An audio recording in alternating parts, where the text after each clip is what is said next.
Mushoku Tensei, Reencarnação do Desempregado. Volume 26. Capítulo final. Parte 1. O último sonho. Quando percebi, estava em um lugar branco. Sim, isso mesmo, o habitual lugar branco.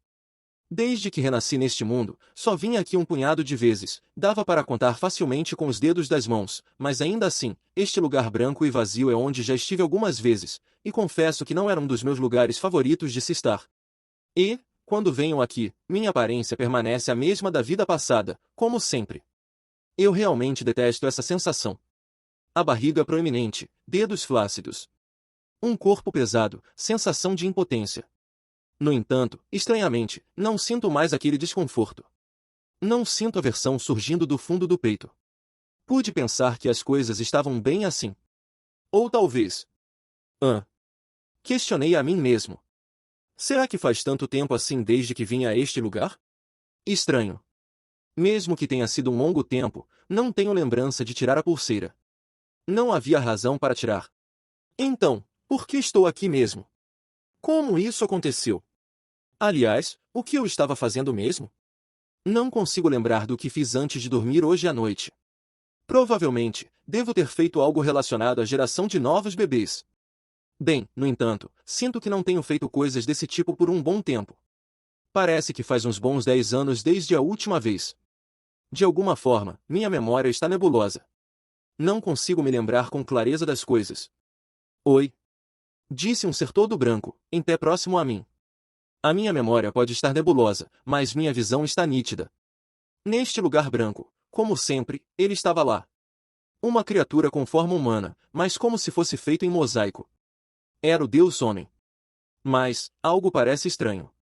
A condição do Deus Homem parece um tanto peculiar. Seu corpo está desmoronando. Além disso, cada uma de suas extremidades parece estar costurada com algo semelhante a um círculo mágico, amarradas por correntes transparentes. Estava parecendo muito com um boss final de algum RPG.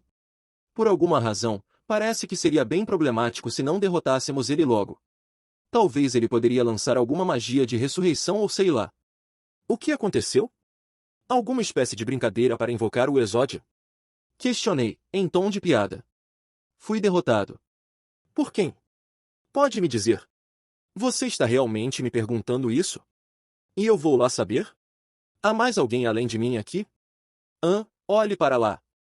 Ouvindo essas palavras, me viro, e lá pude ver. Havia muitas pessoas lá. Todas estavam de costas para mim. Eu não conheço ninguém. Homens desconhecidos, mulheres desconhecidas. Raças mágicas desconhecidas, raças humanas desconhecidas. Ao todo, eram cerca de 8 pessoas. Entre elas, havia uma pessoa que eu conhecia. Essa pessoa era Orsted. Ele não mudou nada, mas ao mesmo tempo, algo nele estava diferente. Ele não estava usando o capacete preto e além disso, uma grande cicatriz marcava seu rosto. Devido à cicatriz, ele parecia ainda mais assustador do que o habitual. No entanto, as pessoas ao seu redor estavam rindo com ele. Orsted ainda tinha uma expressão assustadora, mas ao mesmo tempo, parecia mostrar um pouco de gentileza em sua expressão. Pude perceber uma conversa. Quem está falando era um garoto. Eu não conseguia ouvir as palavras que estavam sendo ditas, mas, ainda assim, pude perceber que eles confiavam um no outro. Em termos de idade, ele deve ter por volta de 17 ou 18 anos. Com o cabelo curto, ele tinha uma aparência atlética e atraente.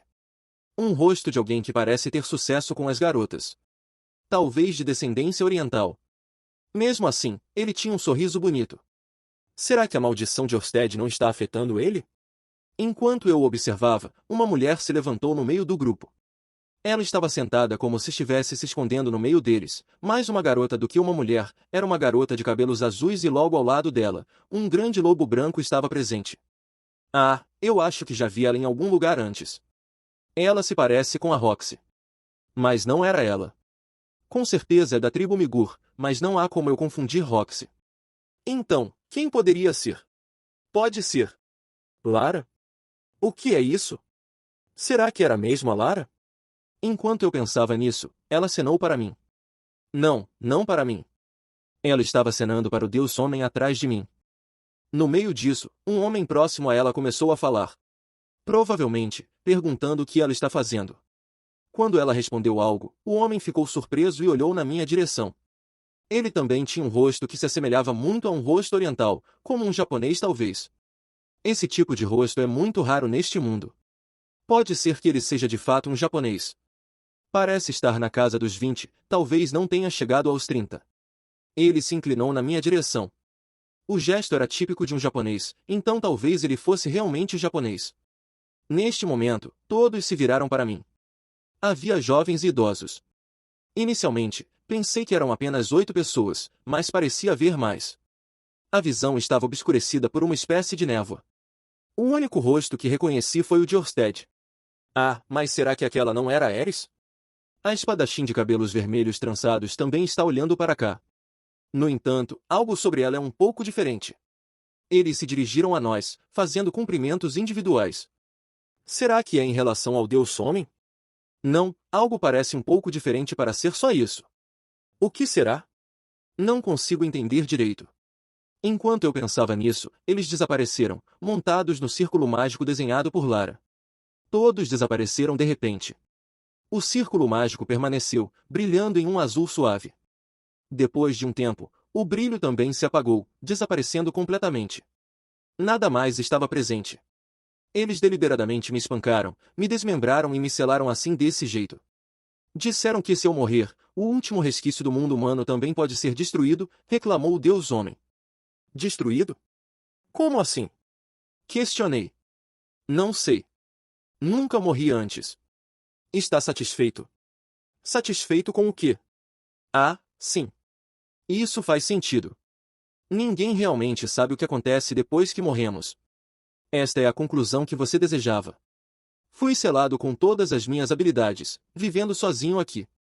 Apenas para manter a continuidade e evitar que o mundo humano se destrua. Mas agora, não posso mais ver o que acontece. Não posso mais falar com ninguém. Daqui para frente, vou continuar olhando eternamente para esta paisagem branca, sem limites, sem nada. Bem, se estou satisfeito ou não, quem sabe? É difícil dizer. Respondi. Meu objetivo nunca foi fazer algo com você. Eu só queria viver uma vida feliz com Sylphie, Roxy, Ares, minha família, sabe? Simplesmente isso. Ir para o trabalho, ganhar dinheiro, voltar para casa e jantar em família, e à noite, ficar na cama fazendo planos para ter filhos. Continuei. Uma vida comum, não, uma vida feliz. Era apenas isso que eu queria, pois, até onde posso pensar, essa é a vida mais feliz possível. Sua felicidade é a minha infelicidade. Disse o Deus Homem. Sei. Se você diz isso. Agora, você parece estar incrivelmente infeliz. Se você está assim, então eu devo estar feliz também. Eu, realmente, te odeio. Entendi, então eu perdi minha consciência. Ao acordar, percebi que estava deitado em uma cama. Era uma cama grande, espaçosa o suficiente para acomodar 3 pessoas confortavelmente, e extremamente macia. Embora a região das costas estivesse um pouco úmida, no geral, era confortável. Não havia ninguém ao meu lado na cama. Conseguia mover os olhos e a cabeça, mas o corpo não respondia muito bem. De alguma forma, a coberta parecia incrivelmente pesada. Ao desviar o olhar para fora da cama, vi uma jovem de cabelos ruivos sentada ali. Olhos firmes e um queixo determinado. Ela se parecia muito com a Ares. No entanto, seu penteado era um tranquilo rabo de cavalo, e ela era muito menor que Ares em estatura e busto. Ah, sim, faz sentido. Ela parecia ter cerca de 5 anos. Quando nossos olhares se encontraram, ela deixou cair o que estava segurando e pulou. A cadeira tombou com um som alto, quase caindo, mas eu, instintivamente, a apoiei antes que caísse. Mesmo com meu corpo quase sem movimentação, não tinha certeza de como consegui fazer isso. A garota apoiou as mãos no ar, endireitou-se sem cair e, com um tom, colocou os pés no chão antes de sair do quarto. Vovó! Vovó! Venha! Venha logo! O vovô acordou! Disse a garota gritando enquanto saía do quarto. Ouvi os passos apressados enquanto ela saía correndo. Nesse momento, observei o que ela tinha deixado cair. Era um bracelete com o padrão de um dragão esculpido. Não me lembrava de tê-lo tirado, mas talvez ela o tenha retirado enquanto eu dormia. Movendo meu braço de maneira instável, peguei o bracelete que estava estranhamente pesado. Na verdade, não era pesado, meu corpo que estava fraco demais. Foi quando notei um espelho no canto do quarto. Na imagem refletida, vi um velho deitado na cama, parecendo à beira da morte. Barba e cabelos brancos, rugas profundas. Uma expressão de morte pairando sobre todo o rosto. Ah, lembrei. Eu completei 74 anos este ano. Mas, espere, além disso, não conseguia lembrar de muita coisa. A memória parecia envolta em neblina. Minha casa tinha um quarto assim. Rude. Uma mulher de cabelos brancos entrou correndo no quarto. Devia ter por volta dos 40 anos. Já era uma respeitável senhora. Ao me ver, ela correu até mim e segurou minha mão, que estava fora da coberta. Sylvie. É você mesmo? Perguntei, com a voz já trêmula. Sim, exatamente. Sou eu, Rude, a Sylviette. Sylvie respondeu gentilmente, como se estivesse lidando com um idoso com perda de memória. Você se lembra de mim? Perguntou ela. Sim, eu lembro. O que aconteceu comigo? Não aconteceu nada. Você apenas dormiu um pouco mais. Apenas dormi? Bem, realmente, estava me sentindo sonolento. Mas meu corpo não se move. Sim, é verdade. Sim. Sylvie não respondeu diretamente à minha pergunta. Em vez disso, acariciou minha mão como se estivesse lidando com um idoso já bem debilitado e com problemas para se lembrar das coisas. Bom, eu era exatamente assim no momento. Espere, será que eu estou velho? Já estou no final da minha vida? A falta de memória é por causa disso? Minha nossa! Bem, 74 anos não é uma idade tão avançada, certo? Mas será que realmente tenho 74? Talvez tenha envelhecido mais do que penso. Talvez tenha passado muito tempo senil. Por quanto tempo fiquei confinado na cama? Estou com medo. Está tudo bem, estou aqui para você. Sylvie apertou minha mão com firmeza. Isso, por si só, diminuiu um pouco o medo, mas ainda assim, sinto um medo vindo de dentro de mim. Nesse momento, vi pessoas entrando no quarto, uma após a outra. Crianças de cabelos vermelhos, azuis, loiros. Jovens, adultos e idosos. Eles cercaram minha cama como um círculo. Todos tinham rostos que pareciam familiares de alguma forma. Olha, Rude. Todo mundo está aqui, veja. Ah. Mas, por alguma razão, não consigo lembrar o nome de ninguém. Bem, há uma pessoa que reconheço, entrando lentamente por último e fechando a porta. Uma garota de cabelos azuis com uma trança. O mesmo penteado de sempre. Roxy. Chamei o nome dela. Ei, Rude. Ao dizer o nome dela, vi lágrimas escorrerem de seus olhos. Mesmo que elas enxugasse rapidamente e sorrisse, não conseguiu esconder completamente a tristeza. Então, uma palavra escapou da minha boca. Mestre. Hehe, disse com uma voz um pouco distorcida, talvez por conta da idade. Lágrimas escorreram dos olhos de Roxy. Ela enxugou-as apressadamente, mas não conseguiu conter completamente o sorriso, deixando a região ao redor da boca levemente distorcida. Então, uma pergunta surgiu. Eris? Ela não está aqui? Onde ela está? A figura da mulher que normalmente correria para cá sem hesitar não estava à vista. Rude, na verdade, Eris já partiu, ela partiu antes de nós. Esperando por você. Disse Sylvie. Ah, entendi. Então foi isso. Eu pude estar com ela até o fim. Sim, está tudo bem. Ela esperou por você. Ah, sim. Agora lembro vagamente. Eris continuou treinando, mesmo depois de ultrapassar os 70 anos. Mas um dia, após correr, praticar esgrima e voltar para casa, ela desabou na cama e nunca mais acordou. Quando percebi, ela já estava morta. Chorei, pensando que, se eu tivesse notado mais cedo e usado a magia de cura, talvez pudesse tê-la salvo. Mas, bem, não me lembro disso também. Parece que esqueci muitas coisas. Desculpe. Mesmo que todos tenham vindo, não consigo reconhecer ninguém. Está tudo bem. Vamos lá, aquele é Roland, o neto de Lucy, e ao lado dele, Sylvie começou a me apresentar todos os que estavam presentes, um a um ela foi nomeando. A maioria das pessoas aqui parece ser neta ou bisneta. Onde estarão as crianças? Ah, é verdade, todas se tornaram independentes. Elas agora vivem longe. Então, a garota de cabelos vermelhos, que se parece com Eris, é a neta de Ars, sua bisneta Rude, ela se chama Ferris. Ah, Ela é a que me acordou, né?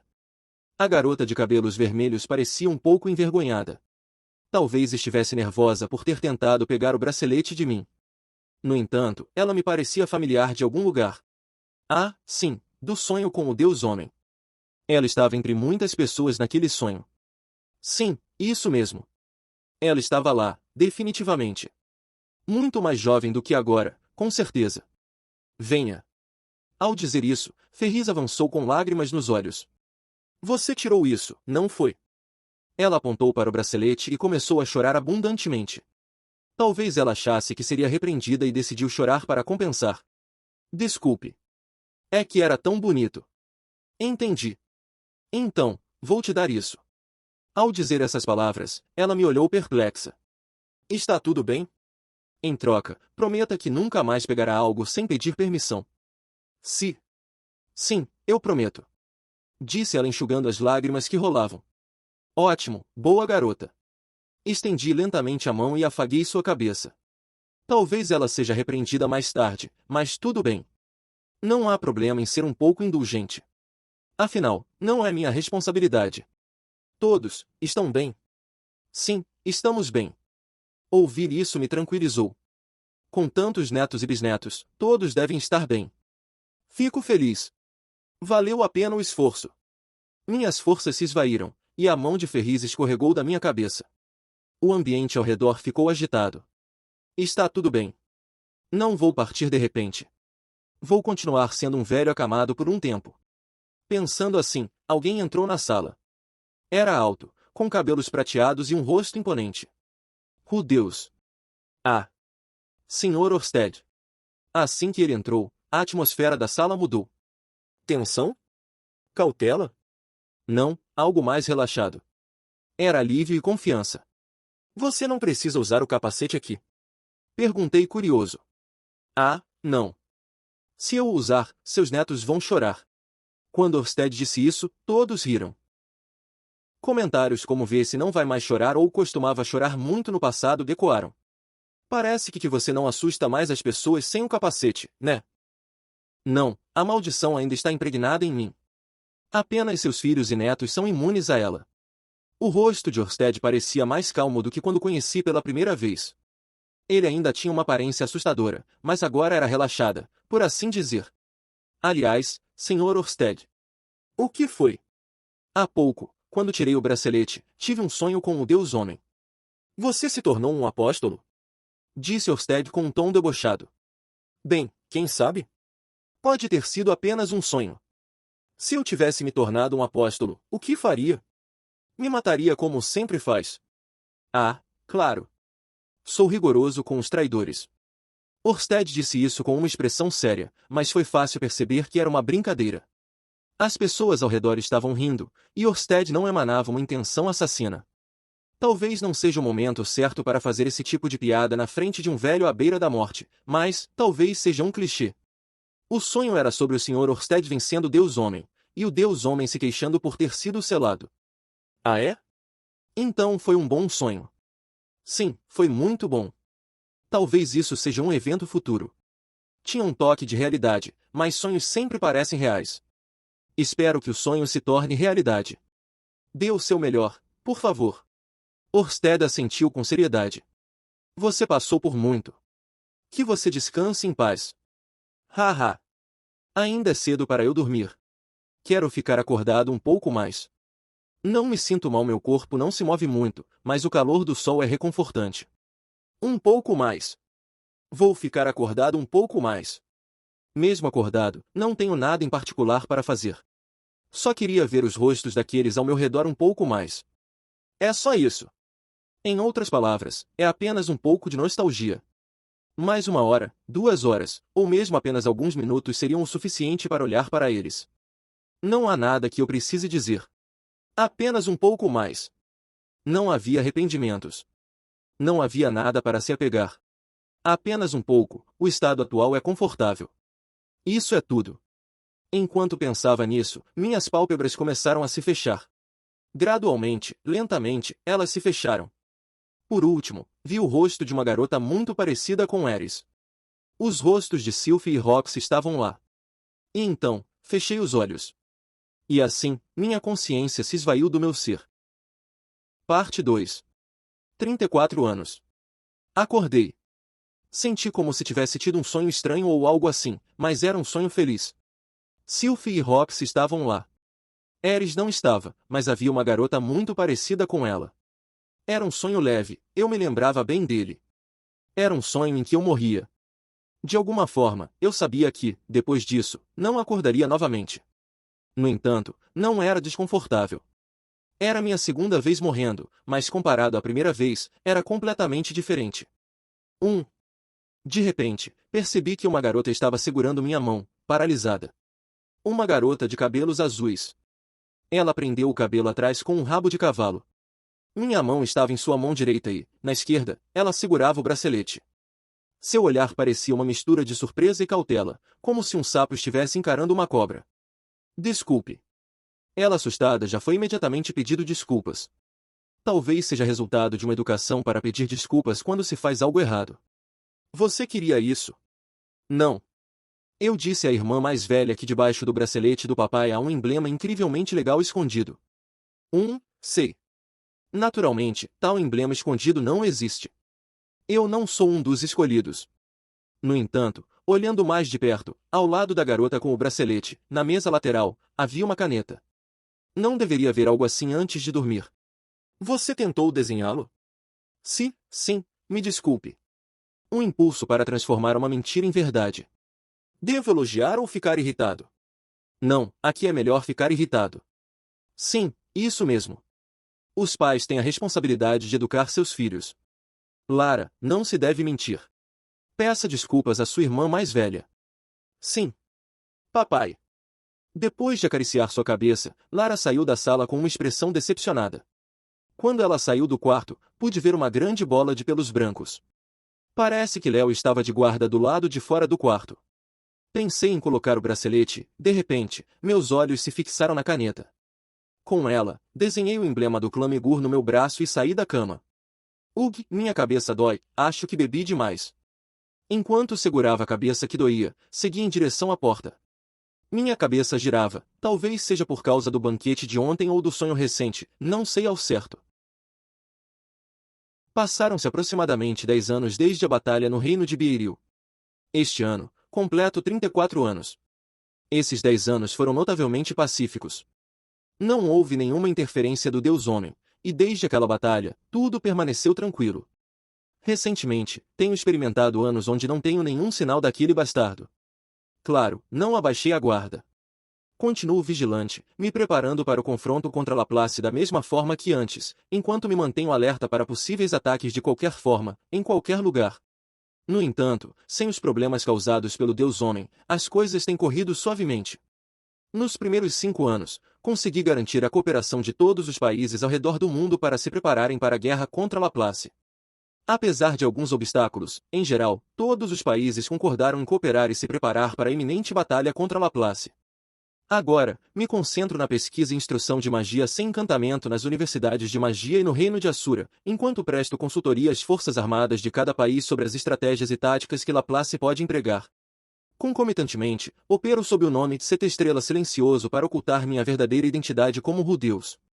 Embora eu não saiba se a hipótese anteriormente discutida sobre as constelações estelares de Nana Roche está correta, eu espalhei seu nome em resposta à sua opinião de que se um amigo viesse do mundo original, gostaria que meu nome fosse usado como pista para me encontrar. Embora tenha ganho uma má reputação, isso é aceitável por enquanto. A prioridade é aumentar a notoriedade, e aqueles que vêm de outro mundo devem entender o significado e a conveniência por trás das ações tomadas sob esse nome. Recentemente, tenho me dedicado à pesquisa de poções para acelerar a taxa de recuperação da mana de Orsted. Embora tenha criado uma poção para restaurar a energia mágica, por algum motivo, a mana de Orsted não se recupera com a velocidade esperada. Não tenho certeza se a qualidade da energia mágica difere entre humanos e dragões ou se há outra razão. Continuarei pesquisando, mas tenho minhas dúvidas sobre a eficácia dessa abordagem. De qualquer forma, a poção em si tornou-se um grande sucesso, então não foi totalmente em vão. Ainda há muitas tarefas a serem realizadas. Não há tempo para descanso. As crianças cresceram. Lucy tem 17 anos, Lara 15, Ars 13, e Sig é o mais jovem com 11 anos. Todos estão se desenvolvendo de maneira saudável. Depois deles, mais 2 filhos nasceram, Lily Greira, filha de Roxy, e Cristina Greira, filha de Eris. Ambas são meninas. 6 filhos agora, uma família bem grande vale dizer. Quando Lucy completou 7 anos, realizamos uma reunião familiar para discutir as diretrizes gerais de sua educação. Basicamente, decidimos que ela ingressará na escola de magia aos 7 anos, se formará e, após a graduação, frequentará a Universidade Nacional do Reino de Assura por 3 anos, culminando na celebração da sua maioridade. Embora eu acredite que não devemos impor algo às crianças, considero fundamental fornecer orientações educacionais e direções a seguir. A decisão de inscrever meus filhos na Universidade Nacional de Assura foi um pedido insistente de Ariel. Eu tenho uma grande dívida com ela, que insistiu em criar laços sanguíneos ao dizer: crie uma conexão de sangue, e deixe-me ter um deles como meu genro. Se fosse algo tão extremo, eu teria recusado, mas quando se tratava de educar uma criança, não podia dizer não. Pretendo retribuir aos poucos o que devo. A propósito, Ariel deu à luz a uma criança após a batalha no reino de Beiril. As questões de casamento estão complicadas porque a outra parte detém poder demais. Além disso, parece que ela tem muitos homens em seu harém. Atualmente, Ariel tem 5 filhos, mas, entre eles, Luke está com a cabeça quente, sem saber quem são os pais de 4 deles.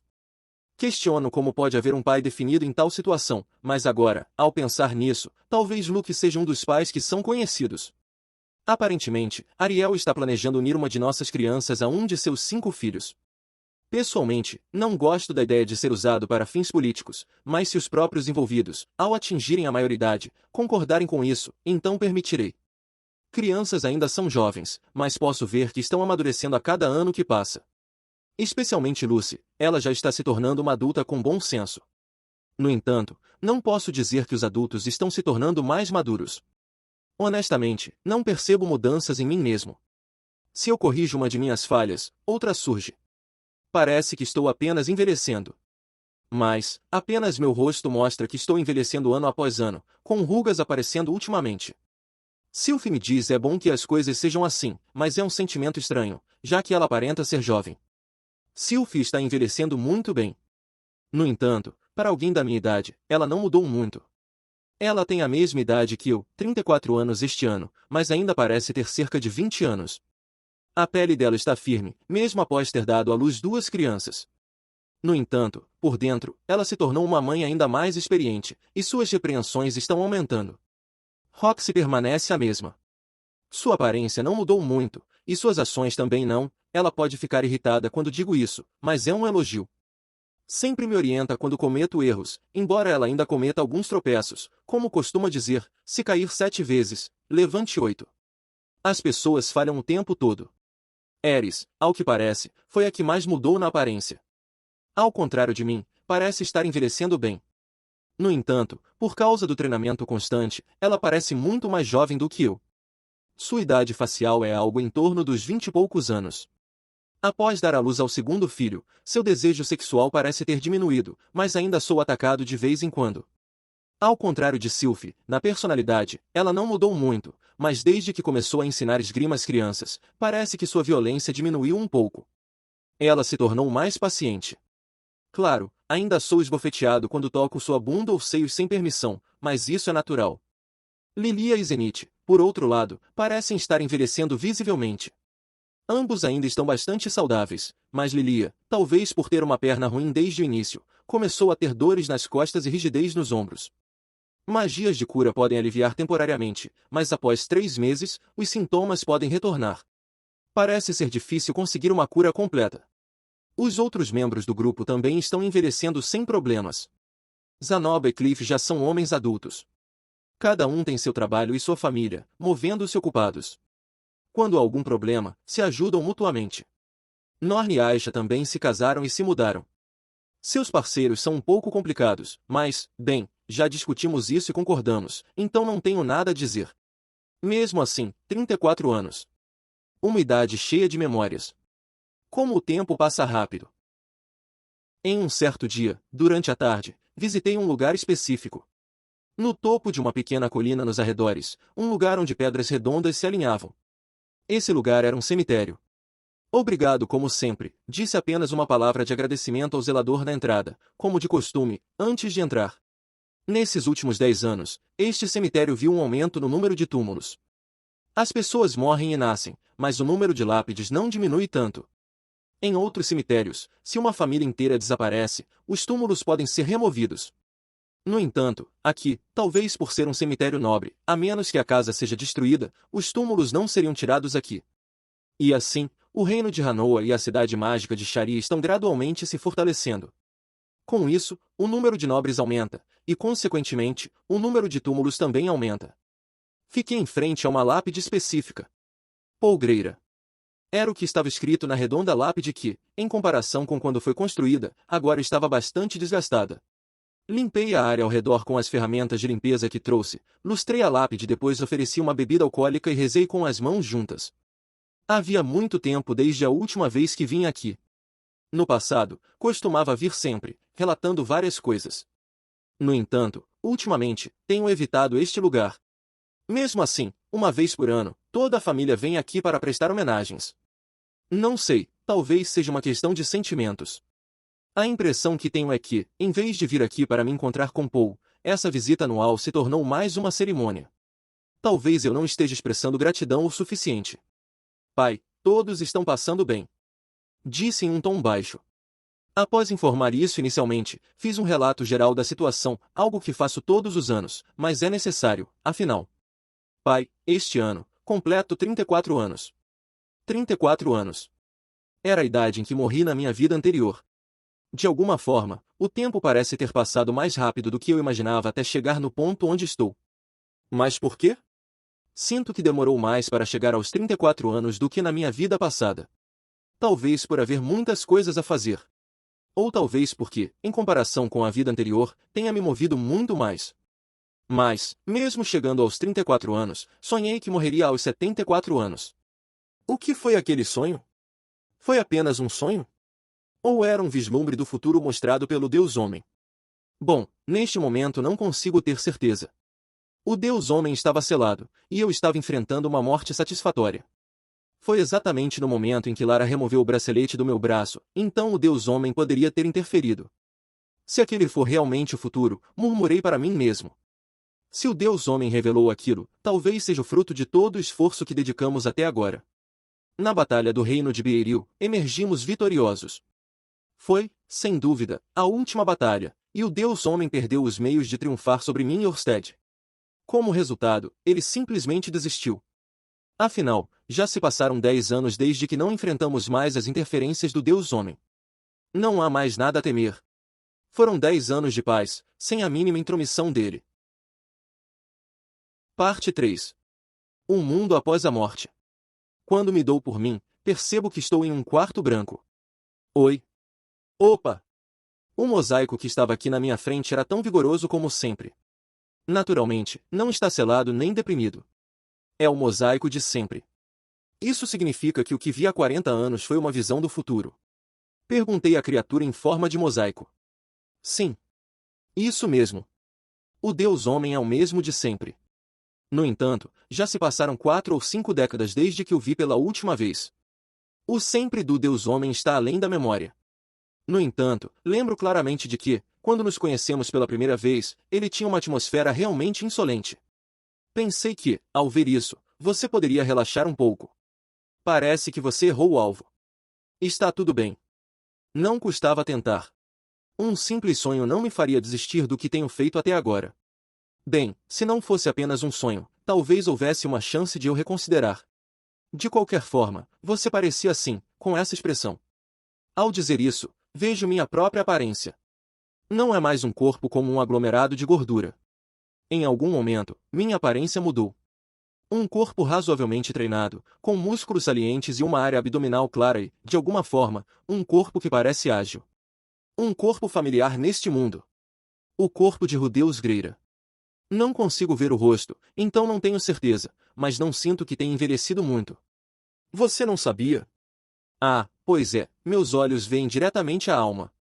Eu sabia que havia uma diferença entre seu corpo e sua alma, mas esta é a primeira vez que realmente vejo. Uma nova informação revelada tardiamente. No entanto, pensando bem, eu também não conheço o rosto do Deus Homem. Ambos são iguais. Mas por que, só agora, meu corpo ficou assim? Bem, não deve haver uma explicação. Ah! De qualquer forma, sua vida acabou por aqui. Disse o Deus Homem. Eu morri. Morri aos 74 anos de idade. Lembro-me vagamente do momento final. Cercado por crianças e netos, acho que foi um final feliz. Pelo menos, em comparação com o último fim, solitário, impotente, miserável e que me faz querer chorar. Com você fora de cena, será mais fácil para eu agir. Continuou o Deus. É? Entendi. Qualquer coisa que fizesse enquanto você estivesse vivo seria inútil. Então, pensei um pouco. Fazendo o que você fez, imitando você aos poucos, pouco a pouco, aumentei o número de colaboradores. Nossa cara, você ainda não desistiu, hein? Enquanto dizia isso, o Deus Homem mudou sua feição. Era uma feição de raiva. Claro, me diga, se você soubesse que um futuro assim estava chegando, conseguiria desistir? Passar dezenas de milhares, talvez centenas de milhares de anos sozinho, incapaz de fazer nada, incapaz de ver nada. Mesmo sabendo que não pode suportar, você desistiria? Bem, é compreensível. Não consigo imaginar algo tão grandioso. Mas consigo entender um pouco. Se eu soubesse o que aconteceria se não fizer nada agora, o tipo de futuro que me espera. Se eu soubesse que iria me arrepender depois, então não seria capaz de simplesmente ficar parado. Bem, eu duvido que você possa desistir. O que há de errado com essa expressão? Você já acha que ganhou? Há um plano? Oh, sim. Eu soube que Orsted está preso neste ciclo de 200 anos. Você fez muitos descendentes, e eu também pensei em usar isso. Os preparativos foram feitos nos últimos 50 anos. Entendi.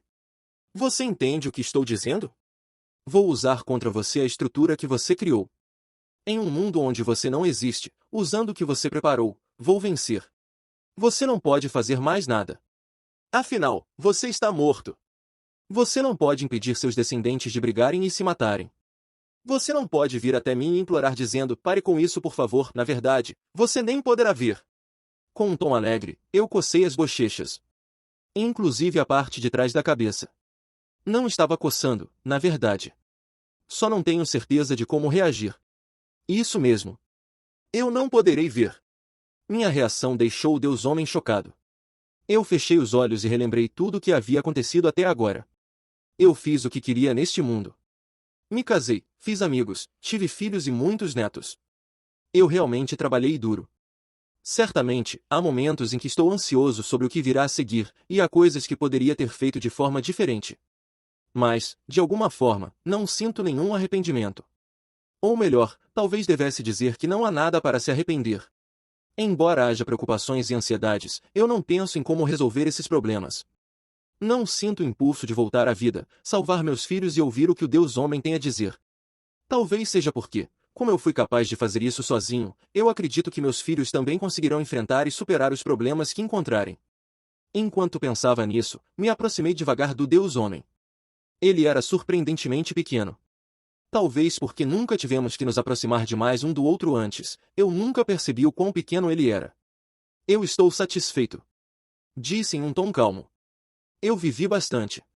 Não acho que tudo tenha sido perfeito, provavelmente, há coisas que ficaram pendentes. Se fechar os olhos, não serão apenas boas lembranças que consigo recordar. Memórias de falhas, memórias de sucessos, ambas permanecem. No entanto, não tenho vontade de recomeçar. Eu morri. Meu trabalho aqui acabou. O que acontecer depois pode ser deixado para quem está vivo.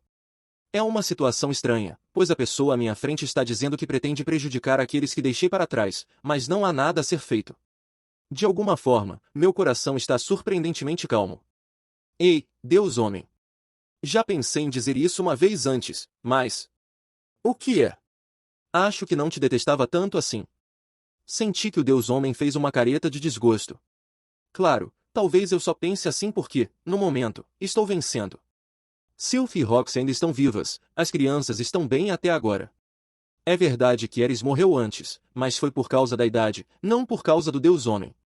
Claro, algo poderia ter mudado um pouco, e poderia ter resultado em odiar o Deus Homem a ponto de querer matá-lo, como uma máquina projetada apenas para matar o Deus Homem, como o velho eu, que veio do futuro. Ele não teria se sentido tão pacífico na hora de sua morte.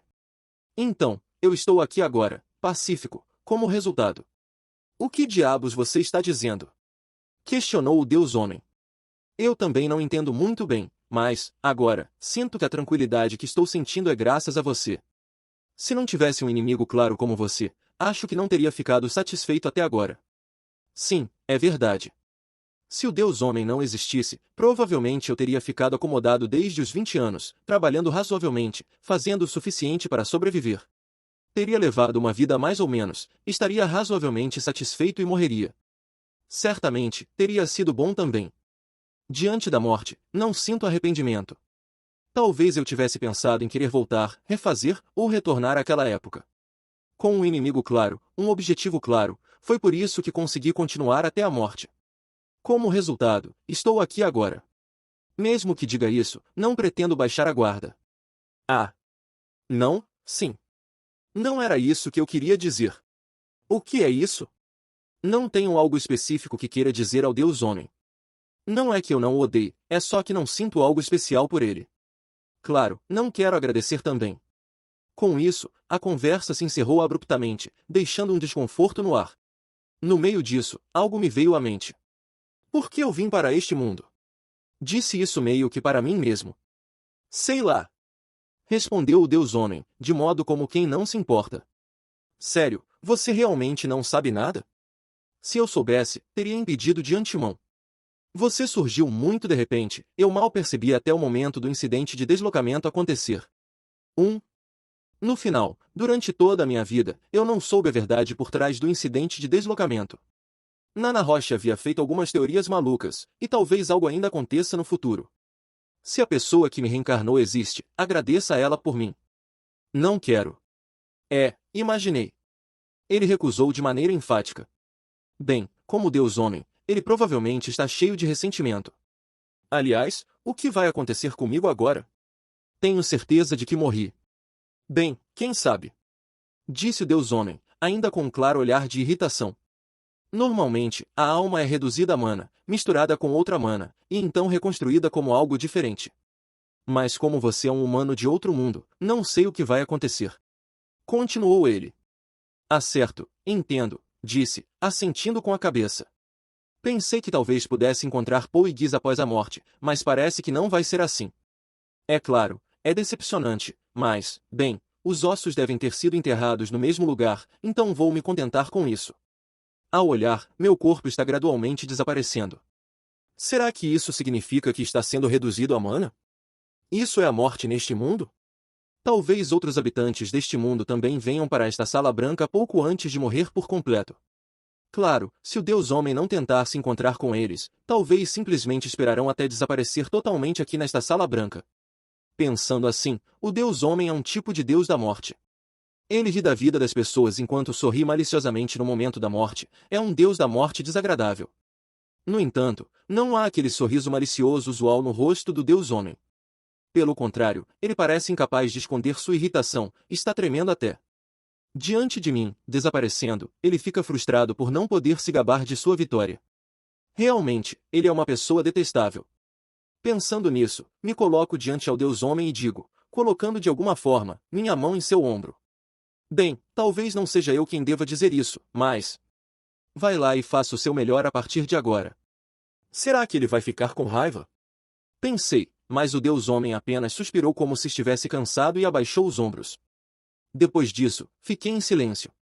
Enquanto eu observava o Deus Homem abaixo de mim, meus olhos exploravam o entorno. Como sempre, tudo se apresentava imerso em um branco deslumbrante. Uma vastidão infinita de nada se estendia diante de mim, e meu corpo estava à beira de desaparecer por completo. Uma sensação etérea envolvia-me, meu ser se desfazendo gradualmente nesse espaço atemporal. Minha consciência, como uma chama que se extingue lentamente, desvanecia-se. Questionamentos pairavam sobre meu destino. Voltaria ao meu mundo original ou me transformaria em algo novo neste mundo? E quanto às memórias que construí ao longo de minha jornada, elas persistiriam ou se perderiam? A incerteza do desconhecido não me inquieta, pois, de qualquer forma, não me importo. Mesmo que minha consciência e memórias subsistam, mesmo que meu renascimento ocorra em um ambiente mais adverso do que antes, sinto, com convicção, que poderei superar qualquer desafio que se apresente. Até mais. Uma última palavra, carregada de despedida escapa de meus lábios. À medida que minha consciência desvanece aos poucos, passo ao lado do Deus Homem e começo a minha caminhada. Sem olhar para trás, apenas em linha reta. Mushoku Tensei, reencarnação do desempregado. Fim. Capítulo extra. Registros de personagens do Reino de Asura. Rudeus Greira. Rudeus Greira. Sim, esse é um nome bastante conhecido. Atualmente, em diversos lugares ao redor do mundo, esse nome está gravado. Você provavelmente já se deparou com o nome Rudeus Greira em algum momento, seja de maneira casual ou aleatória, nos cantos dos dispositivos de teletransporte de cada país, nos créditos das novas edições dos manuais mágicos amplamente comercializados pelo mundo, ou mesmo nos cantos das pontes ao longo das estradas. Seu nome está presente em vários lugares. Atualmente, é raro não se deparar com o nome dele enquanto ainda está vivo. No entanto, se questionados sobre o que ele realmente fez, muitos ficariam perplexos. Alguns o reconhecem como o feiticeiro mais poderoso da década de 400 da Era do Dragão. Outros o veem como o deus da aprendizagem que revolucionou a educação nas escolas.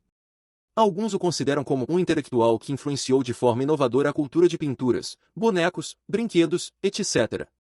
No entanto, há registros extremamente escassos de que ele tenha iniciado algo sozinho ou deixado um legado duradouro. Se for magia, Sete Estrelas Silencioso é mencionado primeiro.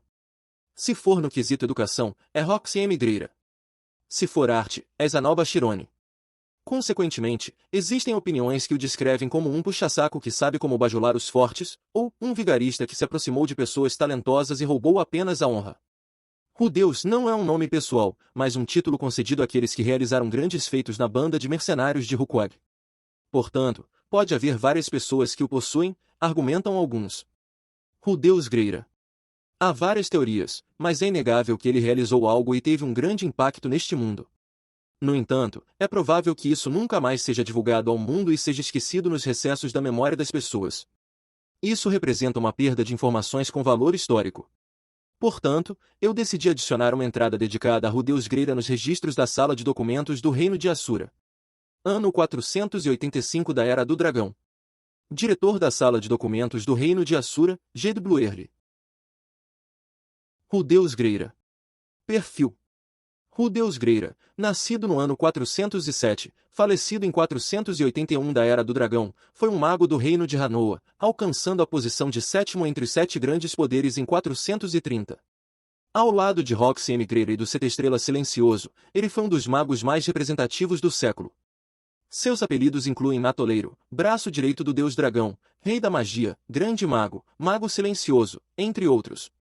Ele também é conhecido como o Deus da Educação por ter significativamente aumentado a taxa de alfabetização em todo o continente central. Por outro lado, sua timidez em batalhas levou a apelidos como Covarde, Submisso, Medroso e Fujão. Mais tarde em sua vida, devido a seus muitos feitos, ele também foi chamado de Os 7 Nomes de Rudeus. História de vida. Infância. Em 407, na Vila Buena na região de Fitoa do Reino de Asura, nasceu Rudeus, o filho mais velho de um cavaleiro de baixo escalão do Reino de Asura, ou, nascido em 388 e falecido em 423, e sua mãe Zenith, uma ex-aventureira curandeira, nascida em 390 e falecida em 459. Rudeus, desde sua pouca idade, mostrou habilidades mágicas intermediárias aos 3 anos. Seu pai, Paul, antecipando seu talento, contratou a tutora Roxy Migordia, nascida no ano 373, e como resultado de uma educação rigorosa, ele se tornou um mago de água de nível santo aos 5 anos de idade. Embora Rudeus tenha mostrado um talento que eventualmente ultrapassou o de seu mestre, ele sempre manteve um profundo respeito por ela até o fim de seus dias. Aos 7 anos, seu talento foi reconhecido, e ele foi convidado como tutor pela família Boreas Greira em Fitoa na época. Enquanto ensinava magia a Ares Boreas Greira, posteriormente conhecida como a Rei da Espada Ares, ele também começou a criar bonecos com magia da terra. Embora tenha mostrado talentos excepcionais, ele também foi chamado de covarde, submisso, fraco e fujão devido à sua hesitação nas lutas. Em sua velhice, devido à variedade de nomes pelos quais era conhecido, ele ficou conhecido como os 7 Nomes de Rudeus. Adolescência. Em 422, Rudeus se mudou para a cidade mágica de Sharia no reino de Hanoa e ingressou na Universidade de Magia como um aluno especial recomendado. Ele ganhou fama como o mago mais forte da universidade, derrotando Limia de Doudia, Porcena Doudia e o imortal Rei Demônio Badigad. No ano seguinte, aos 16 anos, ele se casou com Silfiete, uma maga que também era guarda-costas de Ariel Anemoiassura e com quem ele já havia mantido um relacionamento. Na mesma época, ele estabeleceu raízes na cidade mágica de Sharia, onde passou o resto de sua vida. Nesse ano, ele recebeu notícias sobre sua mãe, Zenith, do pai que estava no continente Begarit. Com a ajuda da Seta Estrela Silenciosa, ele usou por acaso o círculo mágico de teletransporte que sobreviveu e partiu para o continente Begarit. Ele colaborou com Paul, Elinalise Dragonhold, Talian, Giz e Roxy Migurdia para conquistar e completar o labirinto de teletransporte. Na batalha contra a Hydra, no fim do labirinto, Paul, seu pai, morreu como seu salvador. Zenith, sua mãe, foi resgatada, mas os danos causados por ter ficado presa em um cristal mágico a deixou em um estado de perda mental, mergulhando Rudeus na mais profunda melancolia. Quem o tirou do fundo do poço foi sua tutora, Roxy Migurdia. Por conta disso, Rudeus a recebeu como sua segunda esposa. No ano 425, nas florestas nos arredores de Sharia, ele travou uma batalha contra o deus dragão Orsted, ao lado de Eris Boreas Greira. Após uma intensa batalha que devastou uma floresta inteira, ele foi derrotado e se tornou subordinado de Orsted. A razão para a batalha permanece obscura, mas há uma teoria que sugere que Orsted tentou prejudicar Ariel Anemoiassura, e Rudeus a protegeu. Após essa batalha, ele tomou Eris Boreas Greira como sua terceira esposa. No mesmo ano, ele se envolveu na guerra civil do reino de Assura como aliado de Ariel Anemoiassura. Lutou contra o imperador do norte, Alber Corvete, o rei do norte, o Itaã, e a deus da água, Heida, vencendo-os e sendo reconhecido como o herói que colocou Ariel Anemoiassura no trono. Em 427, ele fundou a Companhia Mercenária de Rukwag na cidade mágica de Sharia. Embora tenha assumido a presidência, alega-se que ele deixou todos os assuntos práticos nas mãos de sua irmã, Aisha.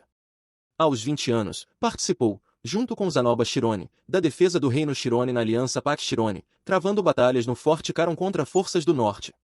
Estima-se que durante essa guerra, Rudeus tenha causado a morte de mais de 10.000 pessoas.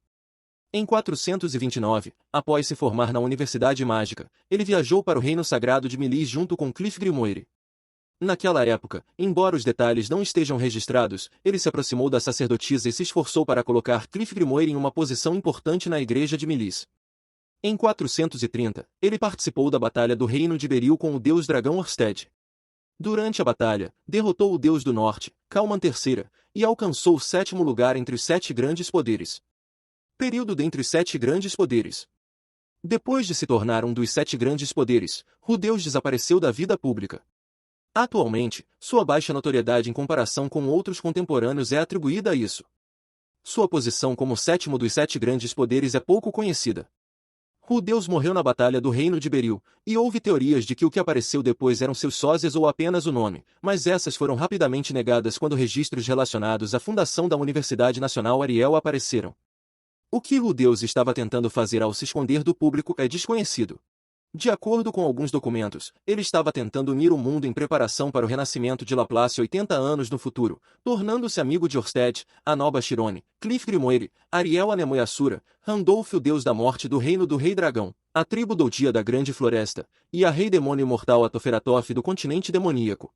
Ao mesmo tempo, há documentos que o descrevem como um grande criminoso que quebrou tabus, ressuscitou a magia de teletransporte, e tentou conquistar o mundo usando sua conveniência.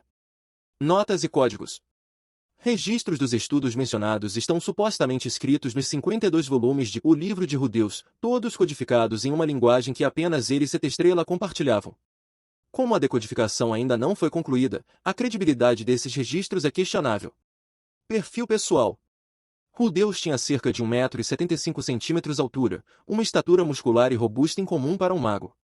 Sua pele era pálida, e seus olhos formavam uma espécie de olho ímpar, com o olho direito sendo o olho da previsão e o esquerdo o olho de longa distância.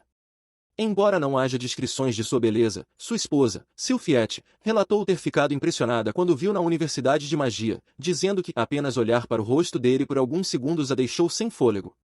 As outras esposas, Eris Greira e Roxy M. Greira, não comentaram explicitamente sobre sua aparência, mas presume-se que não fosse ruim. Vestimenta.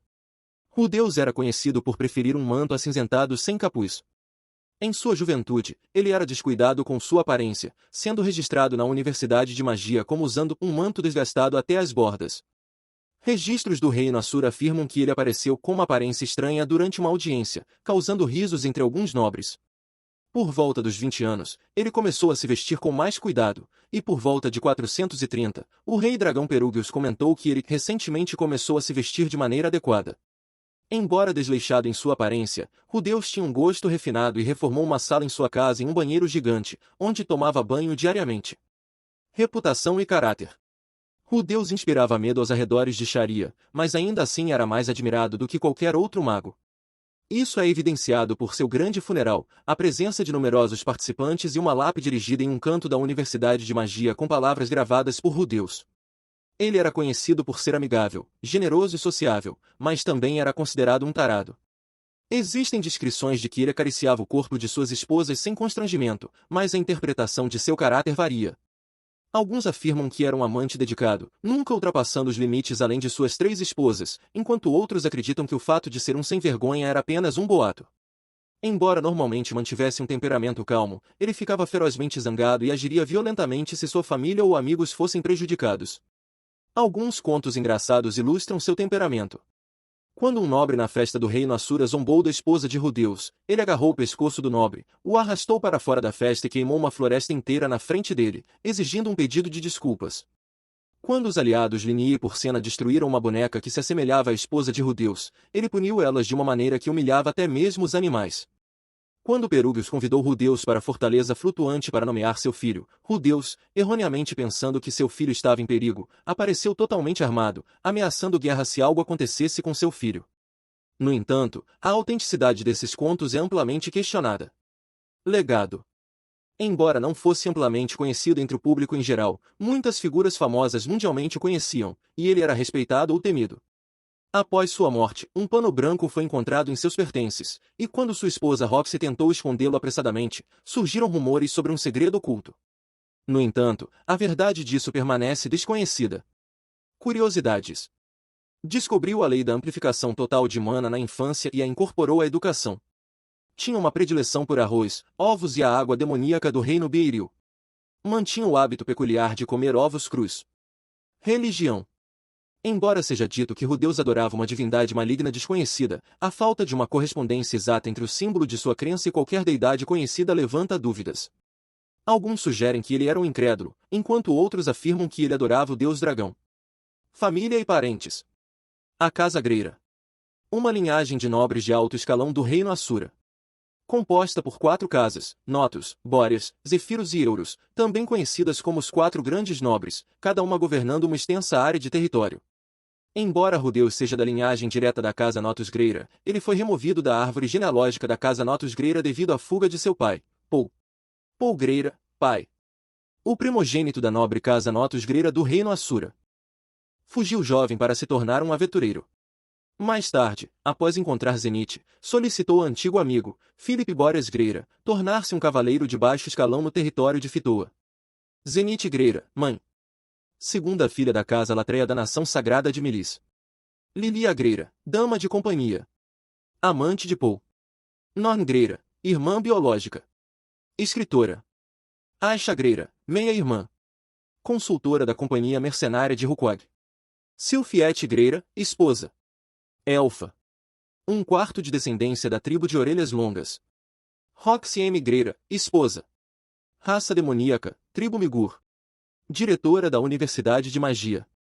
Eris Greira, esposa. Raça humana. Espadachim de nível Rei da Espada. Lucy Greira, filha mais velha. Lara Greira, segunda filha. Ars Greira, filho mais velho. Sighart Saladin Greira, segundo filho. Lily Greira, terceira filha. Cristina Greira, quarta filha. Pessoas relacionadas. Zanoba Shirone, sênior da Universidade de Magia. Antigo príncipe do reino Shirone. Presidente da Companhia de Bonecos. Conhecido como o Deus da Força Bruta. O apoio de Zanoba e Nor foi fundamental para a publicação do livro infantil Aventuras da Tribo Super. Zanoba admirava Rudeus como seu mestre, embora Rudeus tenha afirmado que não poderia competir com o conhecimento de Zanoba sobre bonecos e as artes plásticas. Clis Grimoire, sênior da Universidade de Magia. Mais tarde, tornou-se o Papa da Igreja Melis. Disse que protegeu Rudeus, que muitas vezes se envolvia em problemas com a Igreja Melis. Rudeus também confiava muito nele, expressando que se não fosse por Cliff, eu não estaria aqui. Seta Estrela Silenciosa, sênior da Universidade de Magia. Conhecida como a Bruxa das Sete Estrelas. Colaborou com Rudeus no desenvolvimento de invenções inovadoras, incluindo círculos mágicos de teletransporte em todo o mundo. Ariel Anemoi Assura, rainha do Reino Assura. De acordo com os registros do Reino Assura, pouco antes de sua morte, ela pediu a seu consorte, Luke, que, agora, a paz no Reino Assura deve muito aos esforços de Rudeus. Não deve haver hostilidades contra ele após minha morte. Alexander Rybak, Deus do Norte, também chamado de Kalman III. Ex-sétimo na posição dentre os 7 grandes poderes. O braço esquerdo do Deus Dragão. Substituiu Rudeus em turnês pelos países como representante do Deus Dragão após Rudeus se retirar do palco público. Linia Dedoldia, líder da companhia mercenária de Rukwag. Como líder do povo Fera, mediava entre Rudeus e os membros do povo Fera. Por Sena Doldia, vice-líder da companhia mercenária de Rukwag. Semelhante a Linia, ela mediava entre Rudeus e os membros do povo Fera. Perugius Dola, um dos 3 heróis assassinos de demônios, conhecido como Rei Dragão Blindado. Influente no Reino Assura. Mestre de Seta Estrela. Embora a crônica do Reino Assura mencione Rudeus várias vezes, a natureza de sua relação é desconhecida. Orsted, segundo colocado entre os 7 grandes poderes, conhecido como Deus Dragão. Rudeus conspirou com ele para alcançar seus próprios objetivos, mas os detalhes são desconhecidos. Embora raramente apareça em público, ele participou do funeral de Rudeus, testemunhando a morte dele junto com a família. Referências bibliográficas. Crônica do Reino Assura, pela Sala de Compilação de Documentos Históricos do Reino Assura, ano 480. Aventuras da Tribo Superd, por Norn Greira, publicado pela Zanalbadal Company em 427. O Sofrimento do Gênio, Aisha Greira, por Norn Greira, publicado pela Companhia Mercenária de Rukwag em 455. As Aventuras do Grande Mago Rudeus, por Norn Greira, publicado pela Zanalbadal Company em 470. Autobiografia, Uma Pessoa Comum Cercado por Gênios, por Norn Greira, publicado pela Zanalbadal Company em 482. Registros da Igreja Milis, pela Divisão de Gerenciamento de Arquivos da Igreja Milis, ano 460. História do Reino Bieril, pela Sala de Compilação Histórica do Reino Bieril, ano 432. Relato das atividades da Companhia Mercenária de Rukwag, por Linia Dedoldia, ano 456. Registros da Reunião Executiva da Zanalbadal Company, por Juliette, ano 477. Nova edição, Manual de Magia, por Seta Estrela Silencioso, ano 442. Grandes Pessoas e Heróis do Mundo, por Blanry Kant, editora desconhecida, ano 480. Epílogo. Extraído do livro de Rudeus, volume 26. Bem, até agora, eu vim escrevendo um diário sem compromisso, mas, à medida que os diários acumulavam mais de 25 volumes e ganhavam certa notoriedade, comecei a ter pensamentos estranhos. Pensamentos do tipo: será que alguém vai ler isso? De certa forma, escrevo todos os diários em japonês, então, em princípio, não acho que ninguém neste mundo conseguirá lê-los. Mas, sabe como é? Alguém entediado pode tentar decifrar, ou talvez alguém que veio do mesmo mundo que eu, depois da minha morte, pode acabar lendo. Se alguém se dedicou a decifrar, peço desculpas se não encontrei algo tão grandioso para escrever. Mas, bem, um diário é mais ou menos assim, não é? Não sei com que propósito eles estão decifrando, mas acredito que este diário só se tornará público depois que eu morrer. Gostaria que deixassem registrado que Orsted, o Deus Dragão, não é uma pessoa má. Além disso, sim. Bem, como mencionei várias vezes no diário, eu originalmente não sou deste mundo. Decidi não escrever o nome que tive na minha vida anterior. Se quem está lendo isso conhece a versão anterior de mim, pode causar uma impressão estranha. No entanto, mesmo que eu tenha tido uma vida anterior, não foi nada especial. Embora não possa dizer que não enfrentei desafios, pelo menos não tinha dívidas e meus pais não discutiam por dinheiro todos os dias. Pode-se dizer que nisso eu tive sorte. Eu também tinha talento para a magia. Com o conhecimento da minha vida anterior e uma quantidade imensa de mana graças ao tal fator de Laplace, me tornei hábil em manipular magia sem entoar encantamentos. Busquei pelo mundo inteiro, mas é difícil encontrar alguém que possa disparar canhões de pedra mais rápido e forte do que eu. Pode ser que haja uma parte de mim que queira dizer que é resultado do meu esforço, mas, bem, sem dúvida, era por causa do talento que eu possuía. Isso foi uma sorte. Quanto ao rosto, bem, eu acho que a versão atual é melhor, mas, pelo menos, não tenho muitas lembranças de mulheres se aproximando só por causa do rosto. No entanto, inversamente, já experimentei tratamento injusto apenas por ter um rosto feio. Zanoba disse algo assim, que meu rosto não agradava. Talvez seja por causa da expressão? Bem, de qualquer forma, a expressão é importante. Pelo menos, não era um rosto que a maioria evitava.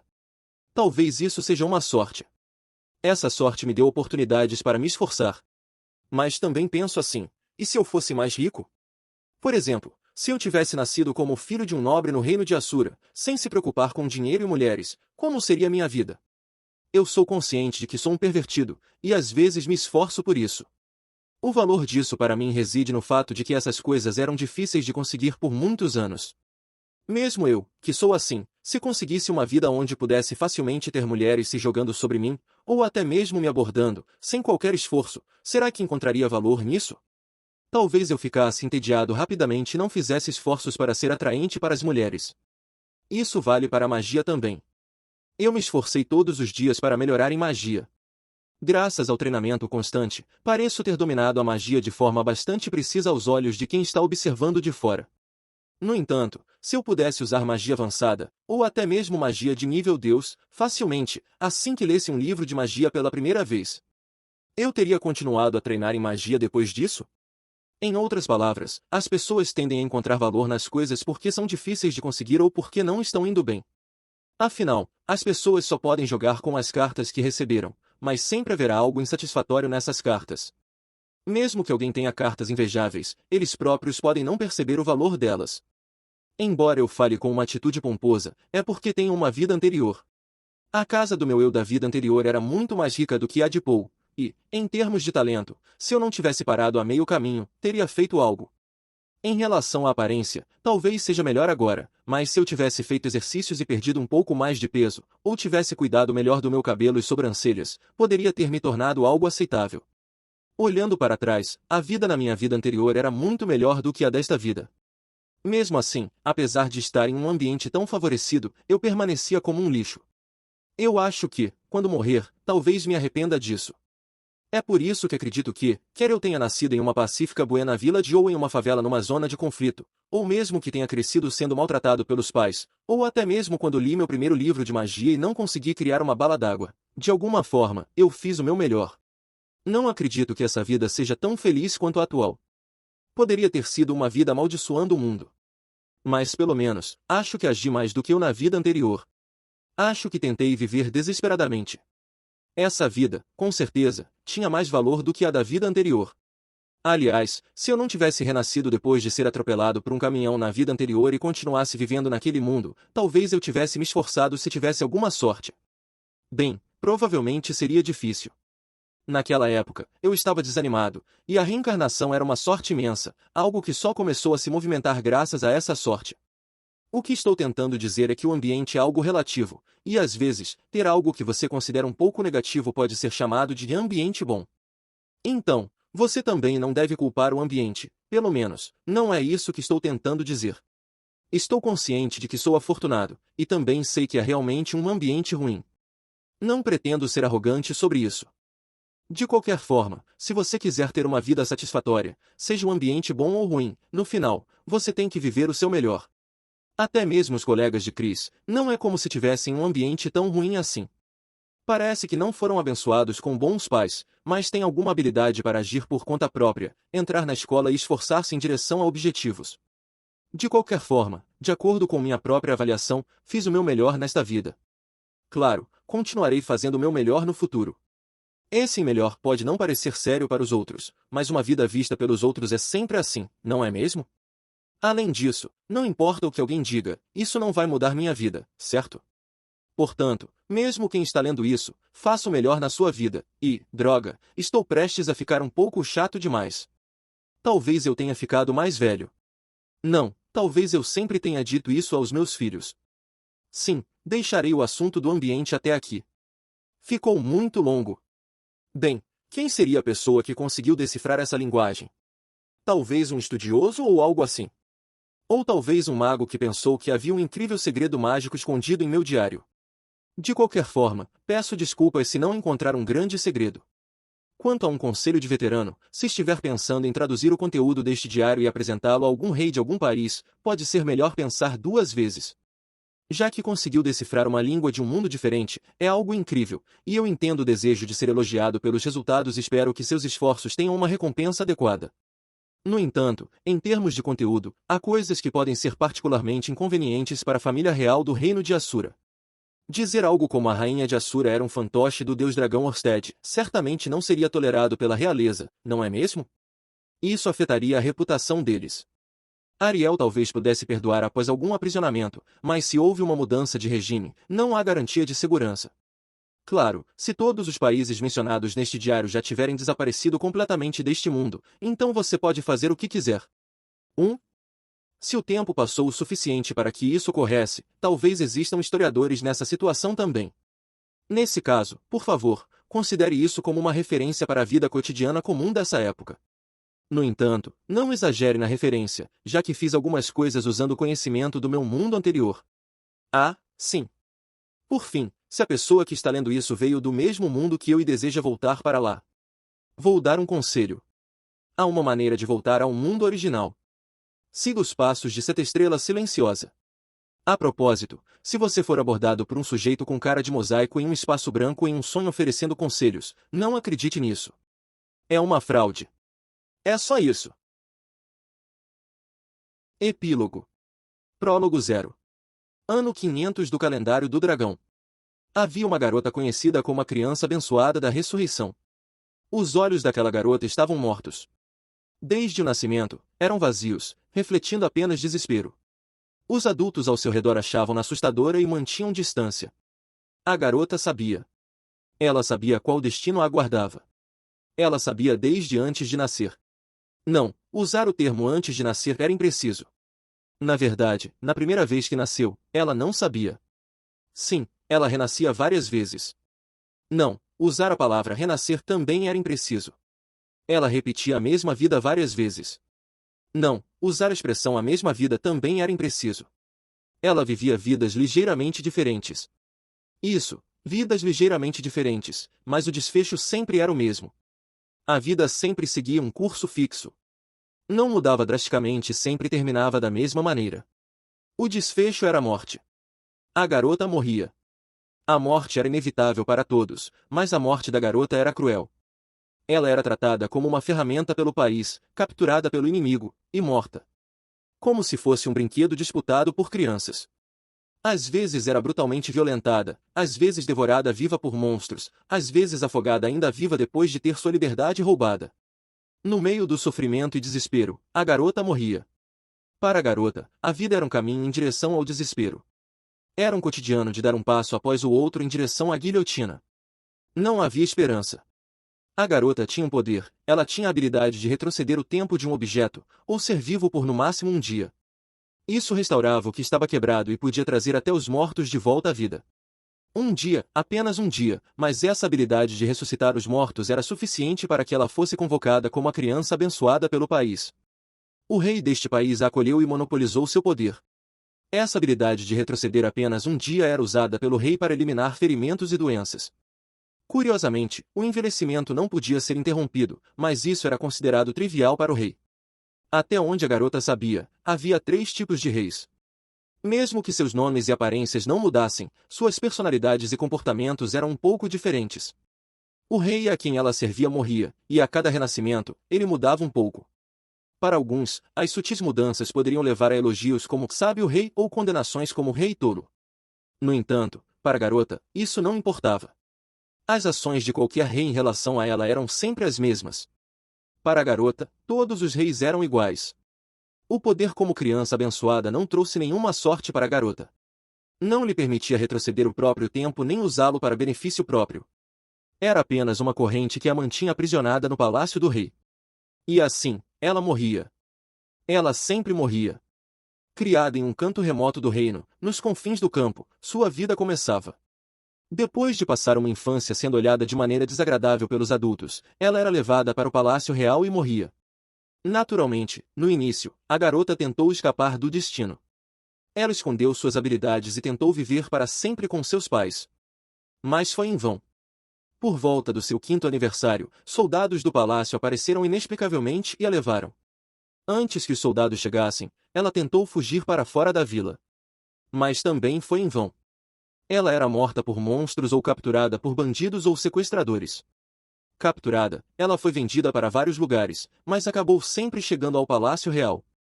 A garota estava vinculada ao palácio por um destino cruel, como se suas esperanças fossem sutilmente assassinadas enquanto ela aguardava em desespero. Era um inferno. Um inferno interminável. Esse inferno destruiu o coração da garota até não restar nada. Ela perdeu as emoções e, com uma expressão vazia, seguiu as ordens do rei como se fosse uma boneca sem alma. 100 anos, 200 anos. Não, 1000 anos, 2000 anos. Ou talvez 10.000 anos, 20.000 anos. Ela já não sabia quantas vezes morreu nem quanto tempo viveu. Suas memórias sempre eram vagas, e ela não conseguia se lembrar de nenhuma memória feliz. Apenas o momento da morte era sempre vívido. Deve ser um instinto. O instinto de não querer morrer, transformando o momento de ser morta em uma memória. Como resultado, a vida inteira da garota foi apagada pelo momento de sua morte. Não havia mais nada para se lembrar. A única memória era a repetição do momento de ser morta. No meio de mortes incessantes, a garota pensou. Firmemente, fortemente, ela pensou: já estou cansada. Alguém, me ajude. Foi então que as leis do mundo mudaram. Em sua próxima vida, houve uma mudança. Ela nasceu em uma vila desconhecida, sendo levada ao palácio aos 5 anos. Submissa ao rei, seus dias eram preenchidos usando seus poderes constantemente, sem alterações. Entretanto, algo diferente aconteceu quando tinha 10 anos, um evento que nunca tinha ocorrido antes. No dia em que comemorariam seu 10º ano de vida, a garota foi levada para um lugar como se estivessem comemorando seu aniversário. O subsolo do palácio. Ela foi conduzida para uma área com um enorme círculo mágico. A garota não sabia da existência desse círculo mágico no palácio, já que não podia percorrer livremente o lugar. Ao redor do círculo, dezenas de adultos estavam presentes. Homens com cajados, vestindo robes negros e ocultando seus rostos com capuzes. Ela sabia que eram chamados de magos, com base no conhecimento adquirido durante seu infinito inferno. Contudo, ela não sabia o que aconteceria a partir dali, pois não entendia de magia ou círculos mágicos. Naquele inferno, ela nunca teve a oportunidade de aprender sobre essas coisas. E assim, a garota foi amarrada ao círculo mágico ali presente. Os olhos da garota permaneceram vazios. Mesmo que algo novo estivesse acontecendo, não causou uma única ondulação em seu coração. Afinal, ela morreria no final. Não importa o que acontecesse no meio, nada mudaria. Essa resignação dominava o coração da garota. A cerimônia começou. O círculo mágico sugava impiedosamente a energia mágica do corpo da garota. O corpo de alguém que era chamado criança abençoada continha uma quantidade incrível de mana. Era algo diferente do comumente usado em magias e círculos mágicos. Originalmente, não deveria ser empregado nesses contextos. Assim, a extração da mana do corpo da garota através do círculo mágico foi intencional, ativado pelo poder da criança abençoada. Quem seria o criador desse artefato? Embora permanecesse oculto aos olhos da garota, a mente por trás da cerimônia estava nos bastidores. Era um dos maiores gênios dos registros do reino, um cavaleiro mágico. Ele não era tão entediante quanto a garota, mas olhava para o círculo mágico com uma expressão desinteressada. A cerimônia atingiu o sucesso esperado. O círculo mágico brilhou intensamente, projetando feixes de luz em 7 cores distintas, e quando a luz se dissipou, foi revelado no centro do círculo mágico a figura de um jovem. Conseguimos! Sucesso! Agora o reino será salvo. Enquanto os magos comemoravam, o jovem olhava em volta com uma expressão confusa. Então, sentou-se de pernas cruzadas, olhou para a garota com olhos vazios. Onde estou? Que lugar é esse? Eu tenho certeza de que estava com a Nana e o Kuro agora há pouco. Era uma língua desconhecida para todos ali, mas estranhamente a garota conseguia entender. Talvez fosse por causa do uso do próprio poder mágico, ou talvez porque ele estava ali, e a garota estava de alguma forma relacionada com ele. Ah, meu nome é Akito Shinohara. E você? E, eu sou a criança abençoada. Ah, certo, mas e seu nome? Qual é? A garota percebeu que, desde que chegou ao palácio, nunca lhe perguntaram seu nome. A criança abençoada não tem nome. A menos que fosse da realeza, talvez houvesse exceções, mas em geral, o nome da criança abençoada era retirado. Depois disso, ela seria chamada de criança abençoada, e nunca mais seria chamada por seu nome. A garota não era exceção. Mas, diferentemente da criança abençoada original, que teve seu nome retirado antes de aprender seu próprio nome, a garota se lembrava do nome dado por seus pais. Lilia. Ah, entendi. Um bom nome. O jovem sorriu, e aquele sorriso fez o coração da garota acelerar. A garota sentiu uma mudança. Ela foi dispensada de suas funções como a criança abençoada pelo rei e assumiu o papel de intérprete do garoto. Com um cavaleiro como escolta, os três começaram a percorrer livremente o interior do Palácio Real. Lilia, o que é aquilo? O garoto de outro mundo questionava a menina sobre tudo. Sobre o mundo, sobre a vida, sobre as pessoas. A menina, que morreu várias vezes, não sabia de nada. O que é isso? Bem, você está perguntando, né? Vamos ver. Parece ser um lança-chamas mágico. Se você o carregar com mana, o fogo sai da ponta. Planejamos usá-lo para caçar monstros na floresta mais tarde. A menina, sem conhecimento, consultou o cavaleiro, que prontamente respondeu. Ao contrário dela, ele sabia de tudo. Um tipo de lança-chamas. Agora que mencionou, há muitos monstros de madeira neste mundo, não é? Lilia, você já viu algum? Algumas vezes. Eles se moviam como folhas. Folhas, é difícil imaginar. Mas eu já vi algo assim em um filme antes. Filme? Um filme é. Foi uma vida como intérprete. Era uma vida completamente diferente do que ela conhecia até então. Era algo novo. O garoto ria sem reservas toda vez que aprendia algo sobre esse mundo, e cada vez a menina sentia seu coração bater mais rápido. No começo, ela pensou que nada havia mudado. Ela pensou que já tinha terminado. No entanto, ao ouvir as histórias do mundo do garoto e as palavras do cavaleiro ao responder às perguntas dele, ela começou a sentir que este mundo se expandiu. Este mundo era vasto, cheio de pessoas e coisas que ela não conhecia. Pouco tempo depois da chegada do garoto, ela percebeu que a comida tinha sabor. Ela conseguia ouvir o canto dos pássaros ao acordar de manhã. Ela podia sentir o calor do sol de maneira agradável. Ela começou a sentir que estava realmente viva. Ela percebeu que o inferno tinha acabado. O garoto veio salvá-la. Ela nasceu para encontrá-lo. A verdadeira vida dela estava prestes a começar. Isso é destino, ela pensou. O garoto se tornou uma presença forte e gentil, um apoio para o coração da menina. No entanto, o destino atraiu. O reino foi envolto pelas chamas da guerra. A menina sabia disso. Ela sabia que toda vez era arrastada para essa guerra e acabava morrendo. Ela sabia mais do que qualquer um. No entanto, havia algo que a menina não sabia. Ela não sabia que o garoto foi convocado para vencer essa guerra. O profeta do reino aconselhou a convocação de um herói de um mundo diferente para enfrentar a ameaça, pois, lutando como estavam, o reino estava destinado à derrota certa. Assim, de acordo com as previsões do profeta, o reino empenhou-se durante uma década na convocação do garoto, alcançando um ponto sem retorno. A menina não sabia de nada disso. E o garoto lutou. No entanto, o garoto não conhecia a batalha. As pessoas do reino sabiam que o garoto não podia lutar, mas o enviaram para o campo de batalha mesmo assim. Ele foi vestido com armadura, empunhou uma espada e foi colocado na linha de frente do exército. Era para isso que ele tinha sido chamado. E então, o garoto morreu.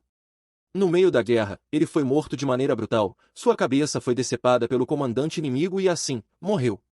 Sua cabeça foi tomada pelo comandante inimigo, e apenas o corpo do garoto voltou para junto da menina. Um suspiro coletivo percorreu os habitantes do reino ao testemunharem a morte do garoto. O herói de outro mundo era inútil afinal. Não serviu de nada. Muitos passaram a considerar tolice seguir os devaneios do profeta. A menina se agarrou ao corpo sem vida do garoto e tentou desesperadamente usar seu poder para revivê-lo, mas foi inútil. Já havia se passado mais de um dia desde sua morte, e ele já tinha começado a apodrecer. Com o poder da menina, não havia nada que pudesse ser feito. Ela chorou. Gritou porque isso estava acontecendo com ela. A garota chorou. Não era apenas tristeza. Era uma sensação de ser manipulada pelo destino. Uma sensação de impotência, como se estivesse sendo zombada, que todo esforço era inútil. E, novamente, o reino foi destruído. A menina foi capturada, caiu em desespero como sempre e morreu. No fim, o desfecho foi o mesmo. A morte. Mas, desta vez, algo aconteceu. Pela primeira vez em sua vida, ela pensou com força, pensou com coragem e com força de vontade. Eu quero viver. Não era que ela não quisesse morrer ou precisasse de ajuda. Eu quero viver com ele. O tempo que ela passou com o garoto não foi tão longo. No entanto, esse curto período, certamente, dominou o coração da menina. O garoto representava a esperança, sua primeira luz de esperança da menina. Esse sentimento fez com que ela erguesse a cabeça e olhasse para frente.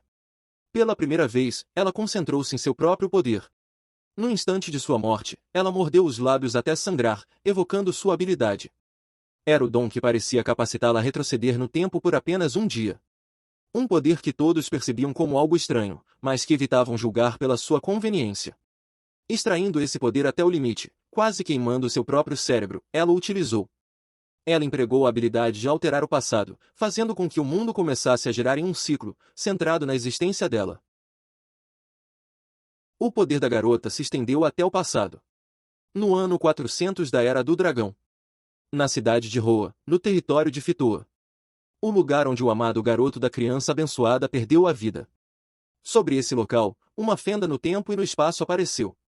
No interior da fenda temporal, havia uma entidade altamente relacionada ao garoto.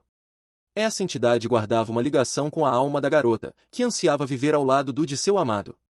Dessa forma, ela naturalmente remodelou a realidade para forjar um futuro onde o garoto seria resgatado e continuaria a viver. Como resultado, no ano 500 da Era do Dragão, o garoto seria salvo. Bom, era o que deveria ter acontecido. A realização de trazer uma pessoa que originalmente não deveria existir no passado, mesmo com o poder da garota, era impossível.